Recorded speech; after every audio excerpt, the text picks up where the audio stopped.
नमस्कार. दबंग 24 न्यूज चॅनलमध्ये आपले स्वागत आहे.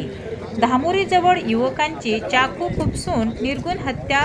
अमरावती दर्यापूर मार्गावरील धामोरी परिसरात एका युवकांची अज्ञातांनी चाकूने खुपसून हत्या केल्याची धक्कादायक घटना समोर आली आहे. घटनेची माहिती मिळताच पोलिसांनी तातडीने घटनास्थळी धाव घेत पंचनामा सुरू केला असून संपूर्ण परिसरात तपासांची चक्रे वेगाने फिरू लागली आहेत. हत्येचे नेमके कारण अद्यापही स्पष्ट झाले नसून आरोपींचा शोध घेण्यासाठी पोलीस विविध अगाणी तपास करत आहेत. या घटनेमुळे परिसरात भीतीचे वातावरण पसरले आहे.